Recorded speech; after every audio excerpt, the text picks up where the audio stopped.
Well, hello and welcome to another edition of Brief News from Lanzarote, your weekly roundup of all that's been going on your favourite island, with a bit of news and comment and opinion from me. I'm Mike from Lanzarote Information. The first story we've got this week is that January was the hottest January for 63 years, which is actually when records began here back in 1961. So it could have been the hottest January ever, but we can only officially say it was the hottest for 63 years. Now, the island had an average temperature 3.6 degrees higher than normal.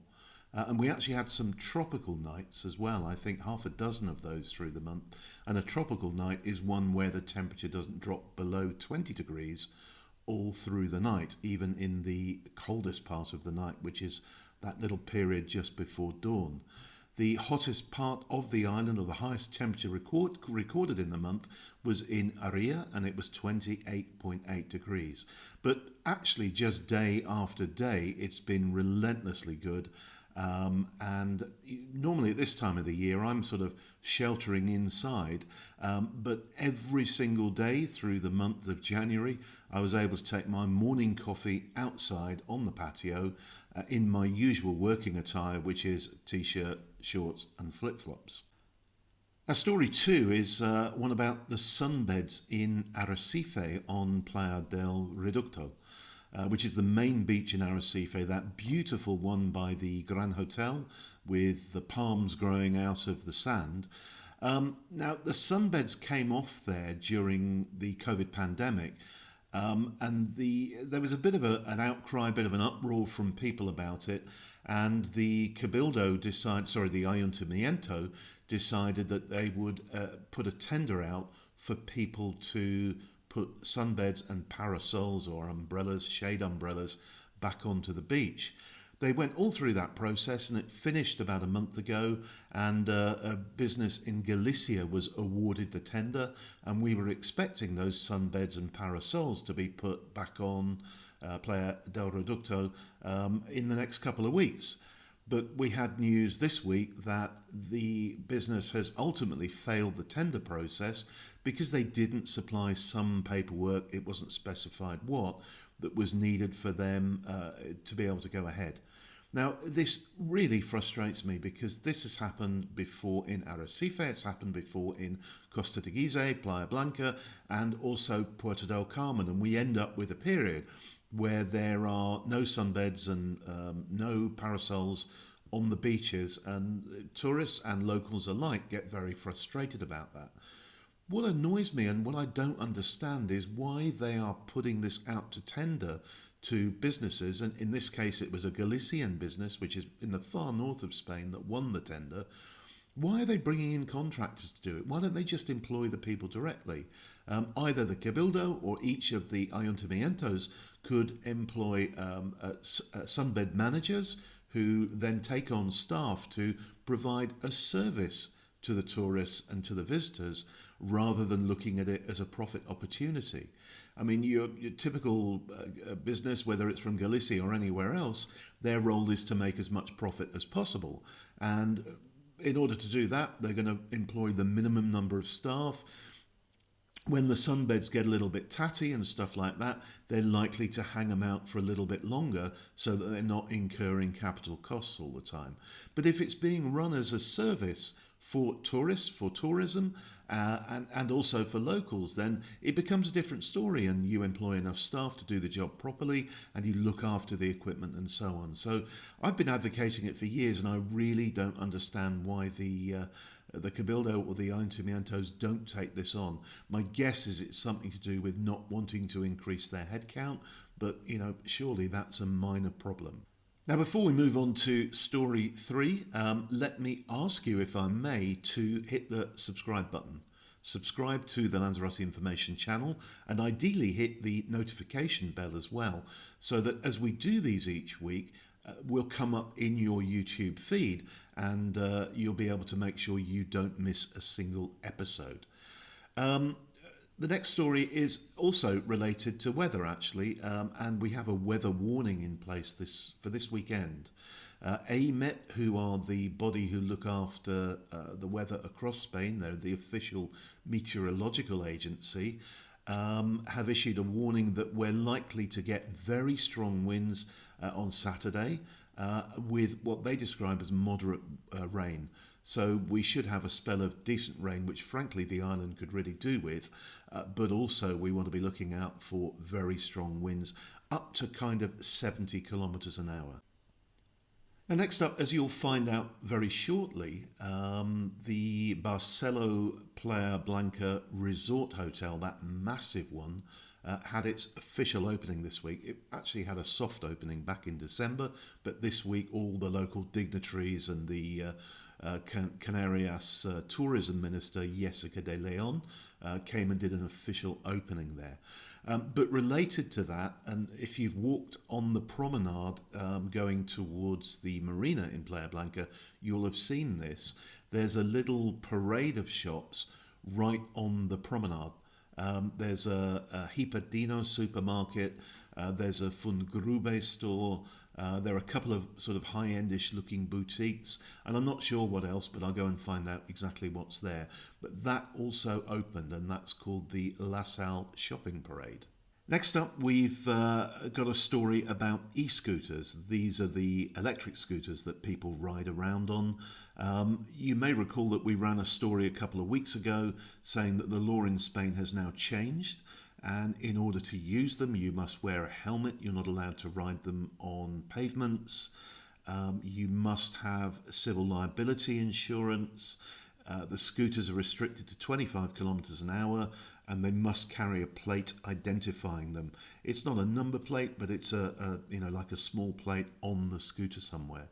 We had the first fines this week for people who'd broken the law on them, and they were issued by Policia Local in Arrecife, and both of the people in this case were done for exceeding 25 kilometres an hour. And obviously they had illegal scooters in order to be able to do that. Now they received a hefty fine, €500 each. So I'm actually very happy to see the police stamping down hard on this in Arrecife. They need to take the lead in the other areas of the island as well. The next one is a bit of a weird story. Apparently 1,000 kilos of potatoes and sweet potatoes, 1,000 kilos is a metric ton, were stolen from farms over the weekend. The police have asked that anyone who is offered cheap potatoes let them know as soon as possible so they can get hold of the people responsible for it.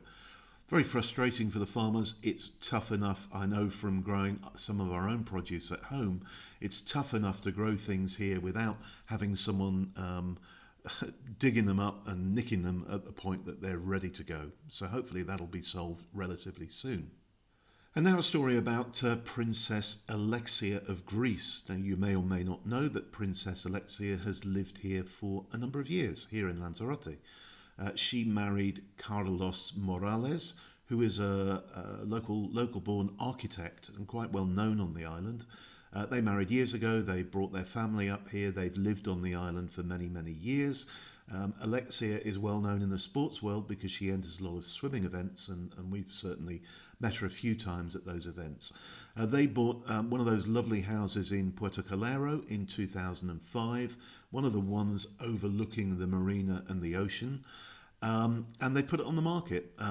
We don't know any more than that at this stage, whether they're planning to leave the island or move somewhere else in Lanzarote or even to another property in Puerto Calero.